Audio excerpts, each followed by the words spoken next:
plus $731.50 per cow, minus $345.09 per cow. Same USDA cost benchmark. Same year. Two completely different answers. The gap isn't a mistake, and it isn't two different ranches. It's two different questions asked of the same numbers. The first calculation subtracts what USDA defines as operating costs: feed, veterinary care, repairs, marketing, fuel, and the estimated cost of operating capital. Add those up, and the total lands around $686 a cow. Subtract that from what the herd produced in calves and cattle sales, and what's left is $731.50 a cow, the return above operating costs. Call it that once. From here on, call it the first number.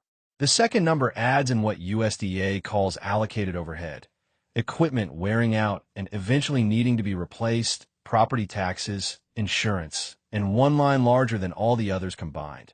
The imputed opportunity cost of operator and unpaid family labor, $569.73 a cow. That's USDA's estimate of what that labor would be worth using USDA's benchmark wage rate, not a debt anyone is carrying. All of that overhead adds up to just over $1,076 a cow, bringing total costs to roughly $1,762 a cow. Weighed against the same production value, the result flips to negative $345.09 a cow. That's the second number.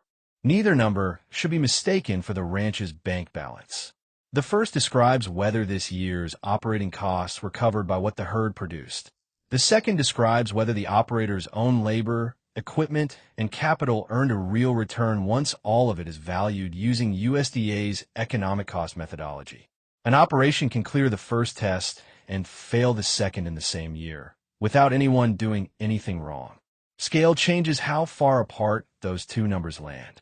USDA's own data shows larger cow-calf operations posting lower cost per cow than smaller ones, because fixed costs like equipment and overhead get divided across more animals, and the labor required per cow tends to fall as a herd grows. That can narrow the gap between the first and second calculations, but it does not guarantee a positive full cost result. A large operation can still post a first number and a second number that disagree. There's just less room for the gap to swallow the entire return. So the honest verdict isn't that cattle ranching never pays.